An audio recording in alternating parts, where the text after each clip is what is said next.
你知道这个里面有多脏？头顶上的这个什么鸟吐了个鱼，掉手机上。看一下最近刮大风，多少落草的，这占了一堆，这全部是落草的。5只啊！我的天哪，这不知道有没有大的喂。一般落草了就没得喂。最近几天天气都比较恶劣，风也大。随处可见都是落巢的。刚刚的大一点的都往地上跑了，剩下这一只。这一个是鸟窝塌掉了呢，刮大风，然后一窝5只全部掉下来。这一只我往里面走一下，回来遇得到就救它了，遇不到就拉倒。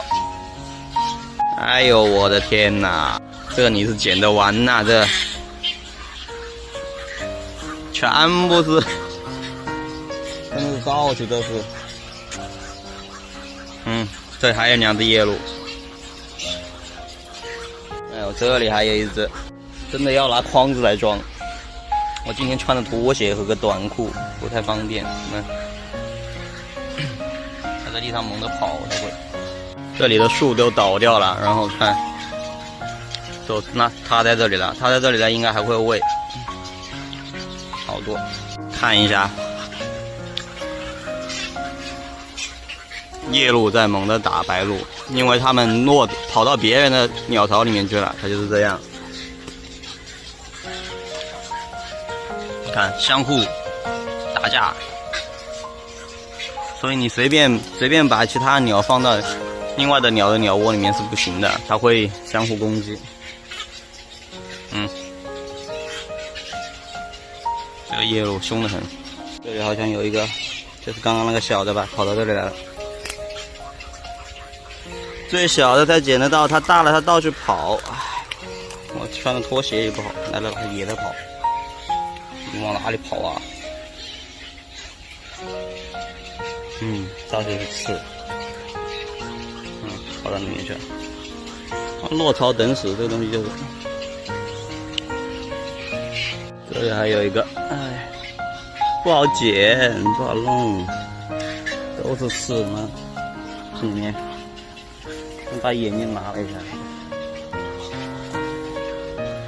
穿的短裤。还在往里面跑，挺累的。这个真他妈，一个是哪里的？这上面的吗？自己跑上去啊？都跑不见了，就一个小的，就是最小的那个。最小的跑不动啊，刺太深了，眼睛还扎了一下，哎呦好痛。好多落巢的，最近风又大，雨又大。这玩意儿，这种小的跑得不快的，你可以捡得到；跑得快的你捡不到。跑快的在地上到处跑，除非它饿得快要死了，它就奄奄一息了，你过来捡。但它钻到巢里面你也看不到。